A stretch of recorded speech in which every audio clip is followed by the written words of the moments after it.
Okay, we are live now. Hello, everybody, and welcome back to Blab2Learn. And today I am delighted to have Ashish joining us. So, some of you who may or may not know, Ashish is the founder and the CEO of NextBigWhat. And I also have my co-host Falguni, who is a professor from MICA, joining me as well. Right. So, over to you, Falguni. Then we can start off with the introductions. Yeah, thanks, Malar. Welcome all to Blab2Learn. Good evening from Ahmedabad. Of course, Ahmedabad is as hot as ever. A little relieved than last week. As Malar said, my name is Falguni and I teach advertising strategy at MICA. And today we are very fortunate to have Ashish with us on the show. And Ashish, I was going through your credentials on LinkedIn and your background is also extremely impressive, and it's very impressive to know what you're doing right now. So you are an IIM Bangalore alumnus. Yes, yes. Yeah. So can you tell us something more about your next biggest what and yourself? Sure. So my name is Ashish Sinha. I'm the founder of NextBigWhat, and so one of the things before starting NextBigWhat, I was the product manager for Yahoo India. And I'm a passer of IIT Roorkee and I'm Bangalore. Not that it matters anymore, but but yeah, it's been a very fun journey. We started when startups were not considered very sexy buzzwords. They were not considered important at all. And it's good to see the kind of interest everybody has in startup space. Fantastic. So just a quick round of introduction. Probably Ashish just gave a very quick one rather. Yeah, I think so. Very humble one. Yeah. So I'm Malhar Barai. So I work with Tech Mahindra. I lead the marketing as well as the solution functions within the media and entertainment space in Tech Mahindra. And Falguni, you want to do the honors as well? Sorry? You want to do the honors as well? Can you introduce a little more? Yeah. So I'm Dr. Falguni Vasavada Oza, and I work as a professor in the marketing area at MICA, earlier known as Mudra Institute of Communications, Ahmedabad. And my area of specialization is advertising strategy and brand planning, which was also called account planning in the yesteryears. And I'm chairperson for the online programs which we run for working professionals at MICA. All right. Yeah, thanks. So, right, Ashish. So before we go ahead, I know I have a round of questions lined up for you. But before we go ahead on those questions, can you tell us about your journey on to say NextBigWhat? How did that incubate? How did you incubate the entire idea and to the execution? Sure. So I was working so I've been into product space for a very long time. In fact, throughout my career, I've worked in product companies. So one of the things that I've always seen was that so unlike services companies, product has a lot of you get a lot of freedom to think, a lot of it was very different, right? So I was always interested in product ecosystem in general. So around 2004, 2005, a lot of my friends were starting up, and starting up at that point in time was really difficult, when I was, I think around the 2007, 2008 time, that was the first wave of startups in India, tech startups, right? So quite a few companies came out of that. So a lot of my friends were starting up, and so one of the things that I definitely saw was that there was no platform which was giving them honest reviews. So there was no community. So for example, you can build in silo, but in general it is very difficult to have market access, right? Access to the market, access to customers. So you tend to kind of throw stones in the dark, and you just hope that something hits. Right.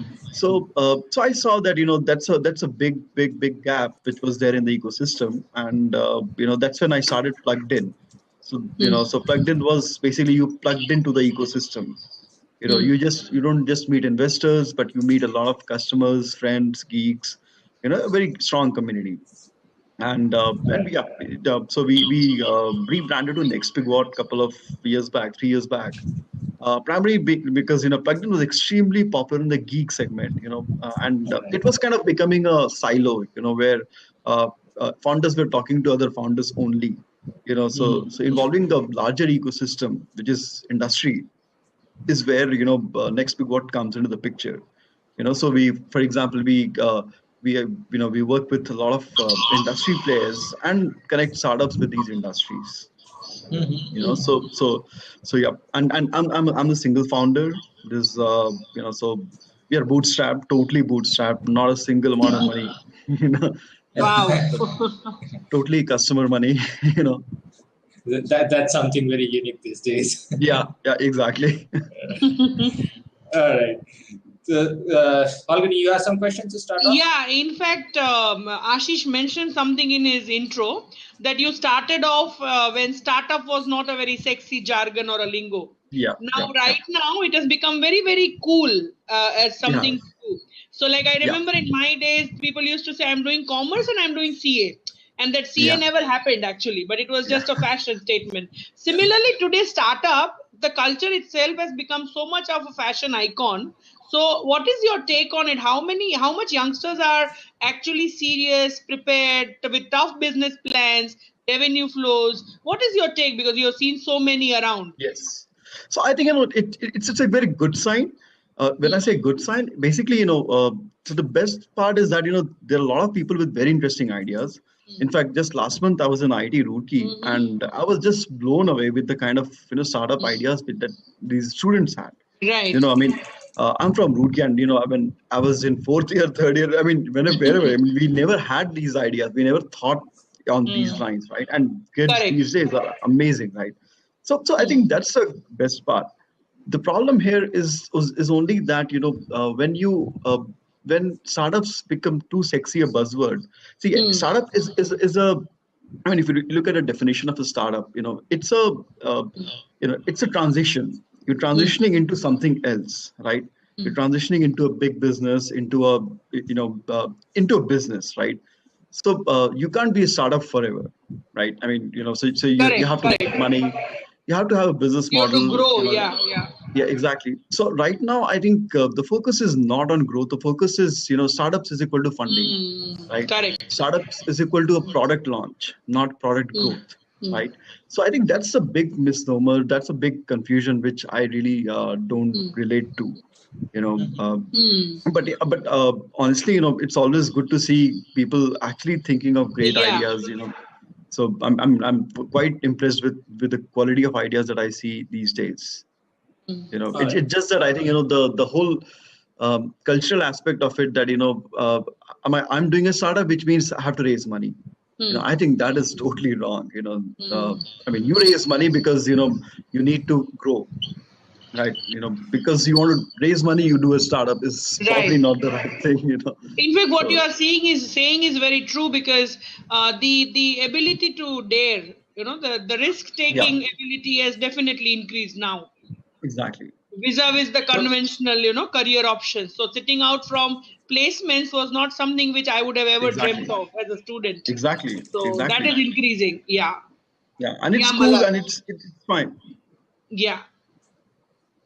So that brings me to the next question. So it's like, it was a cool, or it's probably is a cool, but there are certain challenges that are that the startups are facing now. So we hear a lot of those startups or unicorns facing a challenge now. So what are those challenges, and how probably they landed in that kind of situation? So I think it's evolution, so you can't grow with the exponential curve all the time, right? So you have to stop somewhere and think where exactly are we going, right? And as an ecosystem, India is fairly new. We had like $8 billion money, which was funded last year, which it was invested in Indian startups last year. But that's not the point. Point is that a lot of our ideas are still borrowed from Silicon Valley, right? How many startups are actually solving India problems, right? So you will see that a lot of these ideas, which probably were made to fit in, will not survive. But at the same time, it's an evolution. a lot of companies will die. It's important for companies to die, because that's when you actually see failure. Indian society doesn't accept failure, right? So you'll start seeing more. I mean, for example, in Bangalore, I definitely see that, people are, it's okay for founders to stay at home and not work and say, I just shut down my company, that's fine, right? So, but as an ecosystem, yes, I think we are not in the best phase right now. But at the same time, this will kind of clearly demarcate the difference between the ones who are doing it for the sake of doing it, versus the ones who actually had a plan. Right. So great companies will survive. Yes, the valuation will go down, and it's happening globally. So it's not something which is just unique to India. Right. But yeah, Right. So sorry, yeah. So is that a good sign? So in a sense that, say, what happens is the moment you see valuations going down, people will have a look in the eye in a sense. Okay, the startups are no more. The money is not coming in. So right. Yes, exactly. So right. yeah, so at the end of the day, you have to look at it as a number which makes sense to everybody, right? I mean, just to give you an idea, last year what happened was, if you're from ID Bombay and if you can do food app, then you raise $3 billion in Series A without doing anything, right? So that was a norm, right? That was standard, right? And you are valued at $10 million, right? Just because you're from ID and you can launch an app, right? So that needs to be stopped. Somebody needs. So the best part is consumers don't care. Consumer market hasn't changed. It's not that consumer buys things because it's done by an IT or it's done by a company which has raised which is a unicorn company, right? So the fundamental of business remains the same. But yeah, valuations go down, and it's kind of impacting a lot of people who are looking at joining startups. The recent Flipkart, IIM Ahmedabad issue that has happened. Yes. I think a lot of that is happening for the first time in India. So which means that as an ecosystem, we are still evolving. We have probably Infosys and TCS who probably took back the offers, and now it's the startups who are doing it, right? So how do you deal with that, right? So I think for ecosystem itself, it's a pretty new thing, and it's part of evolution. I won't say that valuation going down is bad, because it's realistic valuation. Last year, what happened was totally unrealistic. So at some point, sorry, following you saying. Go on. I'll ask later. Okay, all right. So on this journey, so do you think that the models or the business models that were being followed, were they flawed a bit, or say probably it's just again a part of the evolution? Even the startups are learning. So I think a lot of it is a function of fancy metrics. So every industry came with its own fancy metrics, right? I mean, even Facebook likes was considered metrics for a lot of startups, right? So I think Facebook likes, or even how many times have we trended on Twitter. So a lot of fancy metrics came into the picture, right? And none of them ever into the business metrics, right? So yeah, yes, I agree to what you're saying, but at the same time, I think what has happened is that now people are talking about business metrics, revenue numbers. What is your retention? So how many customers? What's your CRM strategy, right? So how many companies? For example, when you buy, say, when you order from a food app, do they even know that you're ordering for the first time or the fifth time? Right?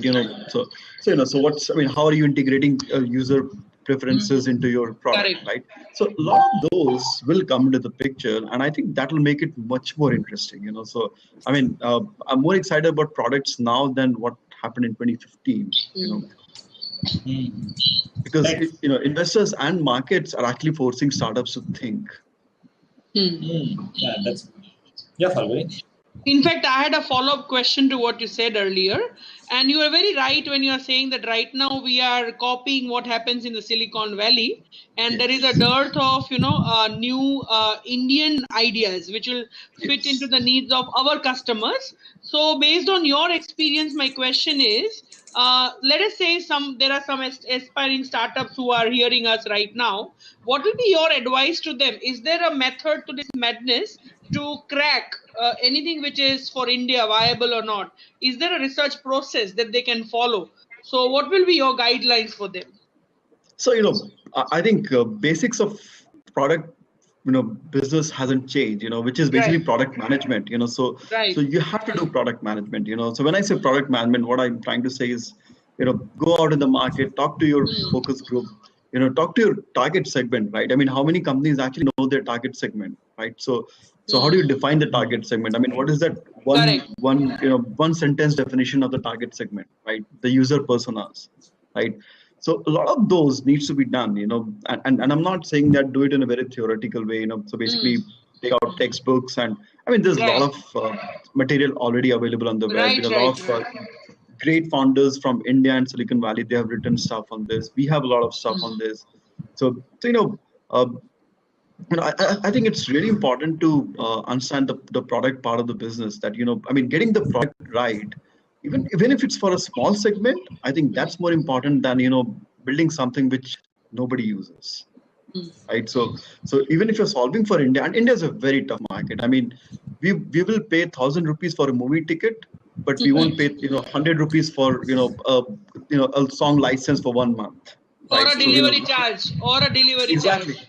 Yeah. exactly. But we'll pay 1,000 rupees easily for a movie Yes, ticket, yes, yes.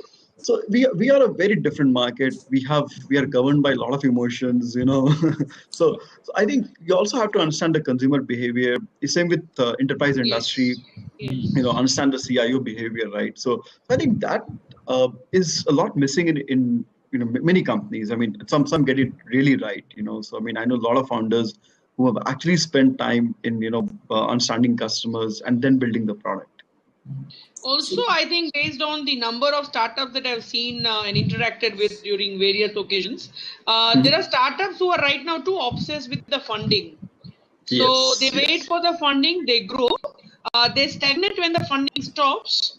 They don't even mind scaling down when there is no Yeah, funding. Once yeah, again, the funding comes, so there's a second style cycle of upscale growth. Now, this is, I find it very risky because they have taken students from reputed B schools and now the yeah, funding has stopped, so they show them the door that now yeah, we are yeah, not yeah. taking you ahead because funding nahi hai. So how Huh. safe it is to be funds dependent like this? So I mean, Huh? this is what I call a series. So you have serial entrepreneur and there are series entrepreneurs, Yeah. right? So Yeah. so you move from one series to another, like series A, B, C, D, and you go Yes, till the yes. whole, X, Y, Z. Mm. So yeah, I think it's very risky. Some industries do need a lot of growth capital. So I Yes. mean, you have to also give in to companies like Flipkart, Snapdeal, and Mm. others that uh, they have actually created, right. Same with say companies like Ola and Mm. others, because you have somebody has to bleed so that customers can actually use the product, right? So Correct, correct. they there's a stickiness in the service, right? So I mean, I wouldn't say it's good or bad to just keep raising money, but raising money because you have a certain plan, which is not Mm. just not something that is derived from a competitor's plan. Right? Right. I think that's what matters. Yes, I mean companies are laying off, and I think it's really not good. But I mean, I have seen this in the first .com time era, and and I think it's just Yes. normal. Uh, I mean, people survive. It's not that Right. I mean, people come out strong. Mm. Absolutely. So We I have a have a question question, from Malar. Yeah. yeah. So question from Falguni's namesake. So do you think India offers an ease of doing business for startups with the Startup India and things like that? How practical these things are? Mm. So my personal, this is totally, I mean, I'm not driven by any data, but I think all of that is just PR. Whatever is being announced, the Startup India plan and everything. I mean, you can't depend on government for anything. I mean, just play your own game. Don't be, don't ever think that government is going to do anything for you. In fact, you should always have government out of the equation as part of a business plan, as part of your survival. plan, that just, I mean, we are talking about ease of doing businesses and all that. And just look at what happened today that, Uttar Pradesh government has said that, 5% entry tax. So for all e-commerce services now, all e-commerce goods, right? So if you're in Uttar Pradesh, you have to pay 5% extra for any product, right? So, I mean, whatever you're doing, as a B2B or B2C company, just forget about government. I mean, I would love to see government getting into real action, but I really don't think that's happening. And this is totally my personal opinion. I mean, I'm sure that I'm sure there are some data points which will tell you that ease of doing business has improved, but as a pure tech ecosystem, I really don't see it happening. Yeah. So this brings back to the topic of the entire conversation, the rebooting part. So how do you intend to reboot, and what things you intend to do on that part? Sure. So, I mean, if you look at 2015, the only thing that people talked about startups was funding, right? Absolutely. So we just talked about funding, that, this company raised so much of, millions of dollars and all that, right? How many products do you remember actually were awesome? So when I say awesome, you just loved the product the moment you saw it. I mean, I don't recall. I mean, and I kind of use one new product a day, So I don't even recall more than 5 such products from Indian startups, right? So the fundamental thing is that, apart from funding, you have to make some use of the money, apart from, running TV ads and, print ads, right? So you have to build, you have to invest in product management, product development. You have to actually understand the intricacies of product business, right? So that's what we are attempting, which is a very risky part. We used to be a strong media play, but what we said was that this is fine. I mean, there are too many people competing for same attention, right? Which is this company raised this much of money, basically the startup news stuff, right? But what happens when you raise money? And I mean, where are the founders? Where are the interesting conversations happening? And I mean, there's nothing happening when it comes to useful and insightful conversations, right? So that's when we said that let's just reboot the whole thing, not just for us but for the whole startup ecosystem. And we just need more debates, right? I mean, so if you look at there's a very strong quote that small people talk about people, mediocre ones talk about things, and intelligent ones talk about ideas, right? So we need to have more people talking ideas. We can't be talking about this company has laid off so many people. I mean, all of that is news, and that should be 5% of what you consume, right? Everything else is really important for people to discuss, talk, debate, learn, right? So what we are building is a kind of knowledge graph for founders. Okay. So I guess the new platform that you launched, do you think that was one of the first step to what you were just explaining? So how do you see the startup founders flocking in, I would say, or joining this platform, or what has been your experience so far? So it's been only 2 days, and we're amazed with the quality of conversations. I mean, people are saying us.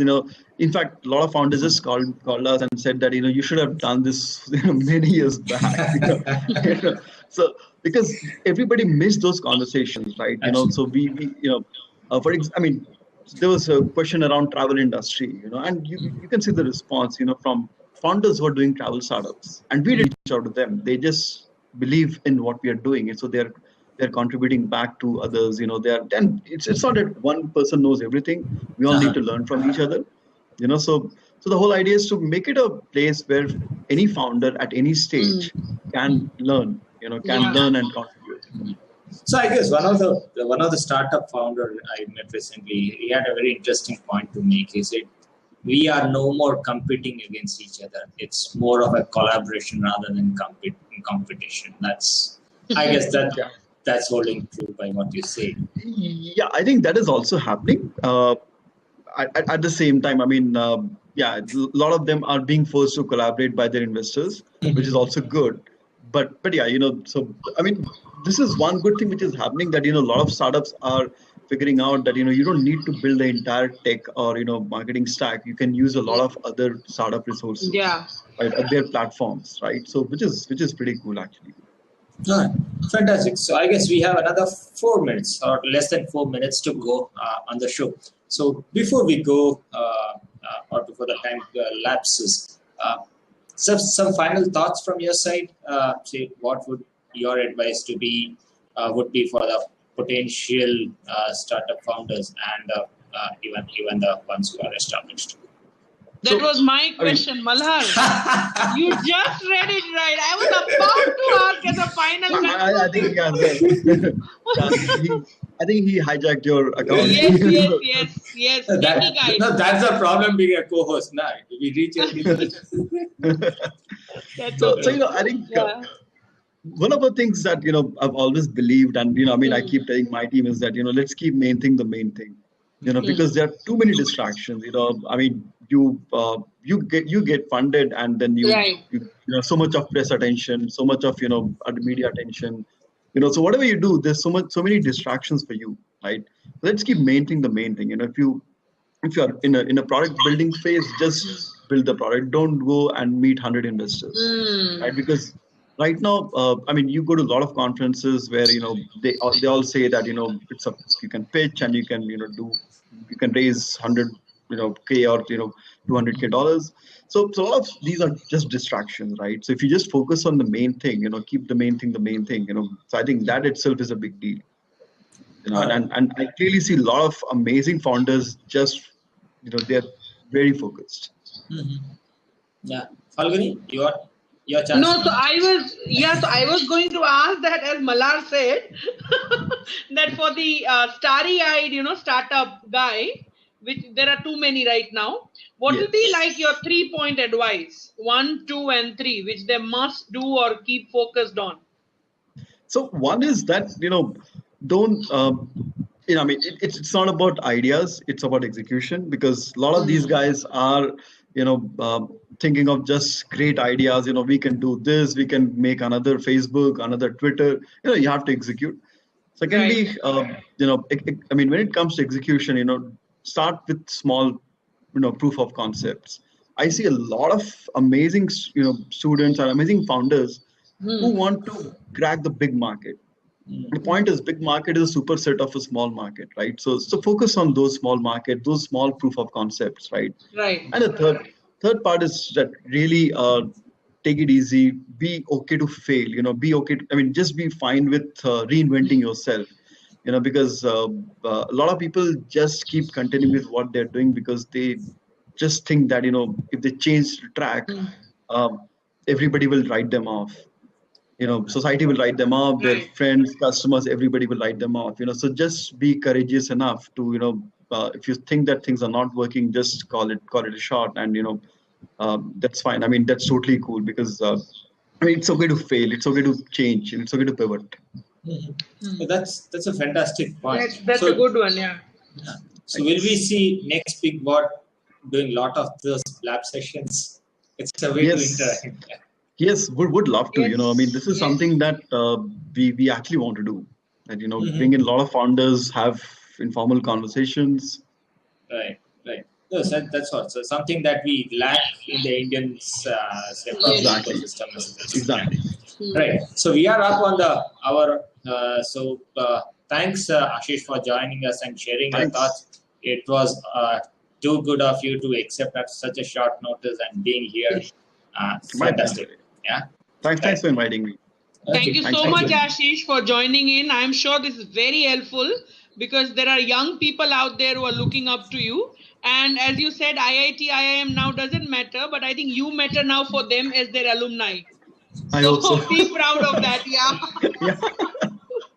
All right. Cool. Thanks, you. Falguni. Thanks, Malhar. Good night. Yeah. Bye. Thanks. Good night. Bye. Thanks. Bye. Good night. Bye. Good night. Thanks, Falguni. Bye. Bye, Malar. Good night. अभी ice cream party होने वाली है. Bye.